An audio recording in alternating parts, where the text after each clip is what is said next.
Voilà un enjeu sociétal de première importance, mais à la base, il y a de l'argent et ça passe, vous le disiez tout à l'heure aussi dans les rapports, par le logement, Benjamin. Oui, car la meilleure façon de conserver aux personnes âgées leur chance de conserver leur autonomie, eh bien, c'est d'adapter leur logement, leur domicile. Ça passe par des équipements tout simples, parfois. C'est des barres d'appui, des baignoires adaptées, des chemins lumineux au sol. Or, dans ce domaine, vous allez le voir, la France accuse un sérieux retard. 6% seulement des logements sont adaptés en France. Au Danemark, c'est le double. Et aux Pays-Bas, c'est presque 3 fois plus. Vous l'avez compris, Jean-Pierre, il y a un sacré retard. Alors, comment faire pour adapter son logement, pour y garder le plus longtemps possible les personnes âgées dépendantes? Combien ça coûte aussi dans le Val-de-Marne? Élément de réponse avec Laurent Delsol et Olivier Stambard. Suite à une opération de la colonne vertébrale, Geneviève a perdu une partie de son autonomie. Mais elle refuse de quitter sa maison, construite par son mari, aujourd'hui décédé. Je vis avec le souvenir de mon mari.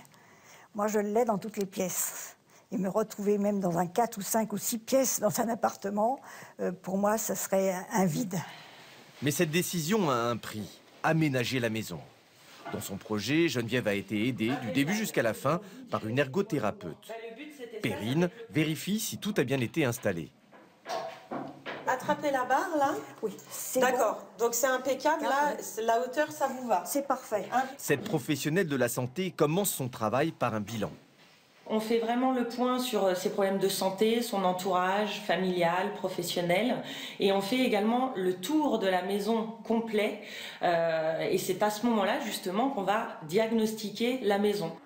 Facture finale pour aménager la salle de bain, les toilettes, une main courante et un volet électrique, 10 000 €.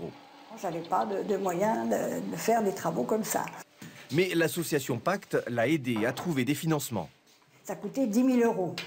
Et au départ, je devais payer 1 600 €. Mais ils ont tellement trouvé un financement extraordinaire, il n'y a pas d'autre mot, que j'ai payé que 60 €. Troisième fois. En règle générale, l'association Pacte parvient à financer au moins la moitié des travaux. Mais les aides sont différentes en fonction des situations. Pour un locataire du parc public, il existe beaucoup moins de financement à l'heure actuelle que pour les propriétaires occupants ou les locataires privés. Et en tant que propriétaire avec peu de revenus, Geneviève bénéficie des meilleures aides, ce qui va lui permettre d'installer prochainement une porte de garage automatique. Pas la force en fait de tirer sur la... Eh oui, l'argent, d'abord l'argent. Comment faire pour bénéficier des aides qui existent, Benjamin? Malheureusement, Jean-Pierre, aujourd'hui en France, c'est un petit peu le maquis. Il n'y a pas vraiment de guichet unique. Les aides, pourtant, elles existent. Faut-il encore pouvoir les trouver? Alors le mieux, c'est de s'adresser au pacte dont parlait Laurent Delsol dans son sujet. Derrière ce